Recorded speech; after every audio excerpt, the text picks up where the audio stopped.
2 years back, I need not tell you what the situation was. And a lot of people didn't have hope that Sri Lanka could get out of the debt or get out so fast. We are now finalizing the last stages of debt stabilization. We have discussed the matter with our creditors, and final stages, the next step would be signing with the different creditor nations and with the banks. Now that is a bit of a long process because you have to sign with a number of countries, and more than that, we are still negotiating with the private creditors, but that will be over. Now when that is over, we have to take the next steps. What are we going to do? What we are doing is we have got debt sustainability, and it is going back to the old system. We have debt sustainability in a country which is import dependent. So we'll have to go back to start taking loans. I'm trying to get time for the loans from a longer time until 2042 to repay the loans. But nevertheless, if we go on like this, we'll be taking new loans. And the question for the country is, can we afford to go on like this? We found it difficult to pay the loans we have taken now, and we've asked for time. Then if we are going to keep on taking more loans, what is going to happen next? That is the major issue which all of us will have to discuss now. So at this stage, once we come and once we take the final steps, we have two issues. One is, are you going to continue with this? If anyone says we are not going to continue, then as you know, all of us are lawyers. If you break the pact, what happens? You break the agreement. Then they will ask us to repay the loans immediately, which we can't do. On the other hand, once we decide to stay on, then we have to decide how are we going to get out of another crisis. So you have two issues. First, immediately, the parliament has to decide we are going to stay on. Now we have a bad reputation that we go back on all agreements that are made. Sometimes when government changes, sometimes without government changing also. Now that is not there in respect of many other countries. So only way out of that is for the parliament to legislate the conditions that we have agreed to with our creditors. So that is one. Once we legislate, if you go to change it, that's the end of Sri Lanka. So we have to take some crucial decisions. We can't run away from any of those.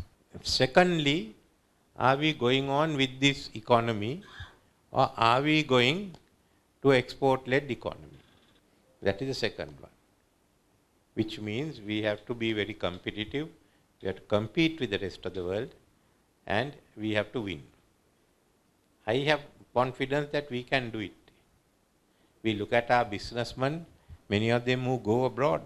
So if you try it, we certainly can go out, I think. Look at our apparel companies now spread out into different parts of the world. So we have to be export-oriented, think of new areas. Now if that is the case, which is what I advocate, then there will also have to be similarly a lot of changes in our commercial practices. So that means a lot of laws that have to be modernized. And many of the modern laws are not still being implemented in Sri Lanka. If we are going ahead with being a modern economy, we have to get a digitalized economy. Digital economy means all the laws connected with digitalization. Then we are hoping to have, or we'll also bring the climate change laws and new environment laws. So that's another set of laws on climate change. So we will have climate laws on the new commercial laws, new monetary laws. Then with the present situation, we'll have to have new laws. We are drafting new banking laws. Then we will, as I mentioned, completely new system of laws will have to come into place in the next 10 years once we take this step. It's far-reaching. We'll have to also look at other laws that are in place, some of our commercial laws, change it. And if we are to succeed as a country for investments, we should be able to dispose of our cases very fast. One of the reasons that are holding back investors is that it takes a fairly long time to dispose of any case. In addition to this, as we open up, we're looking at the port city to be converted into the Colombo financial zone, because then it will be an offshore economy. So each of these means a different set of laws are now going to come into place. In addition, we are bringing the women's empowerment law and the gender equality law. So that means that you have another new set of laws in regard to feminism, and companies and all that violate the laws may be brought before court. Now I can see the lady lawyers are smiling because that law will be cases for them. So that's another area. So we are going to develop different jurisdictions or laws. And we have to think in terms, you want a change, we'll have to have a change in the legal system. And I think that's good. We should modernize our laws. And we should become a center where, if possible, people can also use it for resolving disputes. Can the Colombo Financial Commission be used to it? All we are asking is think 20 years ahead. You and I won't be there, but some of these new lawyers who have taken notes certainly will be hanging around in 20 years' time. With that, then look at the legal systems here. Because I think for us, Sri Lanka to develop, we must also have, we can't have only the Western province economy be responsible for growth. Every province must have its own economic model. So those with potential for economic development are Northwestern province, Southern province, Central province, and Northern province. So as we develop the economies here, then the provincial legal systems will also develop. Now in case of Central province, we are looking at Kandy town expanding and bringing in 2 new universities. One is the Climate Change University in Kotmale. Secondly, India has given us a campus, giving us a campus of the Chennai IIT, one of the best IITs in India. And we've nominated Galaha and Digana for them to select. Either have it in Galaha or in Digana. So that's, I'm trying to make this one of the academic towns of Sri Lanka. So if anything else comes, private universities, we will all see, most of them will come into Kandy, especially with the central highway being done. So we are again looking at Kandy. Secondly, looking at Kandy from a point of view of tourism. Much more can be done in Central province. In Nuwara, in Dambulla, and in Kandy. So we have to develop the assets of the Central province in regard to tourism.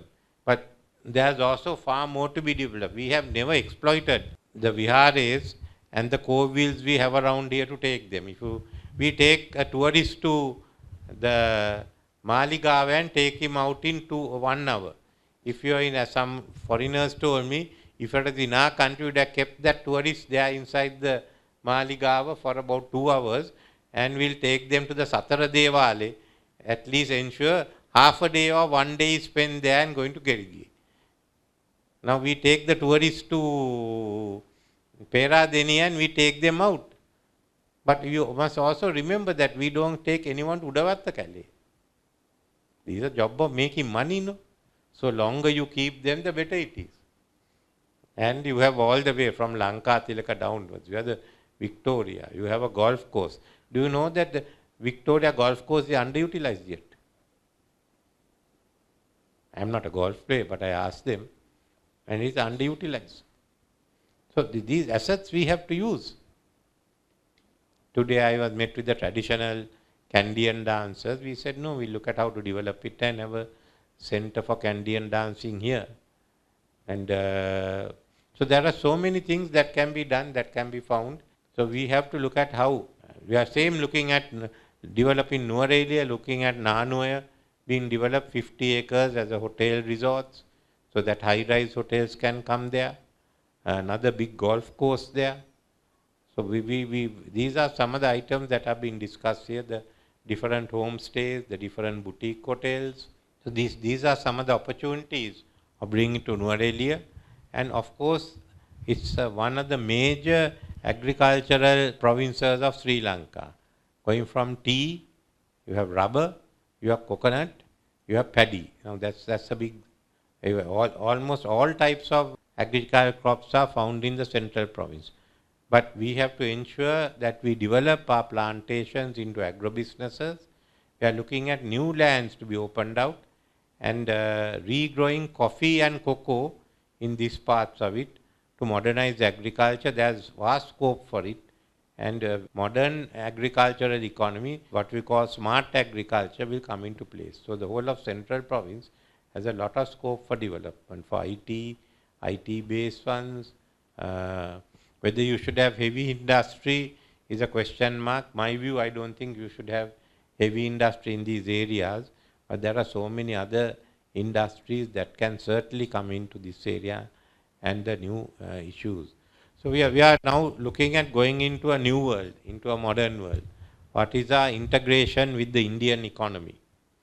They're looking at the developing Trincomalee as Indians, and we are talking of the big harbor, and with investment zones, big for tourism, open up the eastern province from about Vahare down to Batiklo. Jaffna will have a very good future because the renewable energy, you have solar energy and you have wind power both.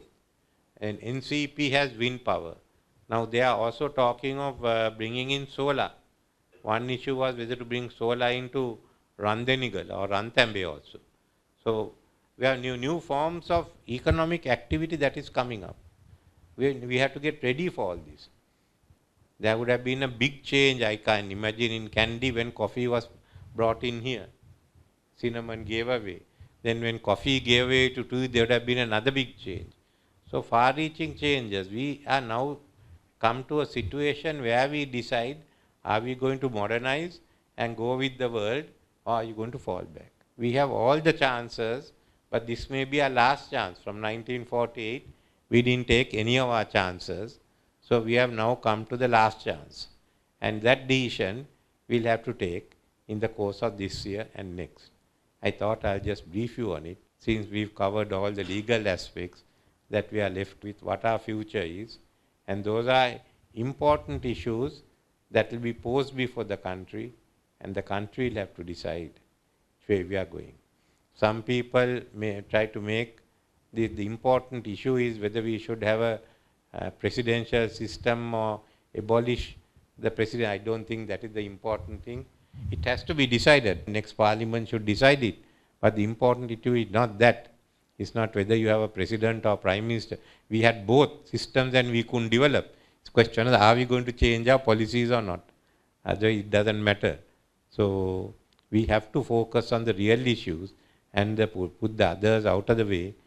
And those are issues that have to be resolved. But the priority is here, in which direction do we go?